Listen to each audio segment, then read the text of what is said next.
Tole kaasammo. Akkam nagaa kee jirtaa wani? Nagaa kee. Nagaa. Noori iddoo kana si qabne. Allas taayin qabu gaa. Allas taayin qabu. Saayii qabam.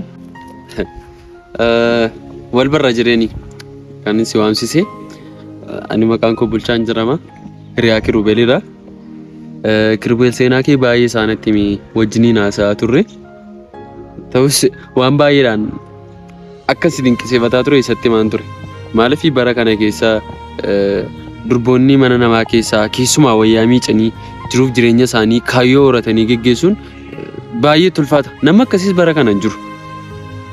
Kanaaf akkam baay'ee dinqisiifadhu na godhe. Kana biraan immoo ati mucaama baay'ee guddinaaf sadarkaa olaanaa irra jirtudha. Hararra dhaabbatanii namoonni borii isaanii ilaalanii borii isaanii tilmaamuun nama rakkisu. Dhugaa baay'ee si dinqisiifadheera.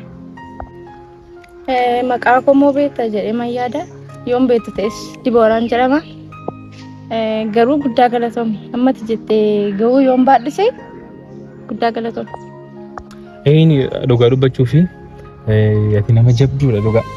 Ani illee baay'ee kan si ajaa'ibsiifadhu kana dura yeroo meeqa iyyuu meeram nama jabduudha. Guyyaan irraa amma guyyaa maarraati. Guyyaan borii nuuf guyyaa kan biraadha. Kanaaf iyyuu carraaqqii kee tattaaffii kee naaf hin jedha. Kana booddee immoo akkuma inni sitti hime Hiriyaan baay'ee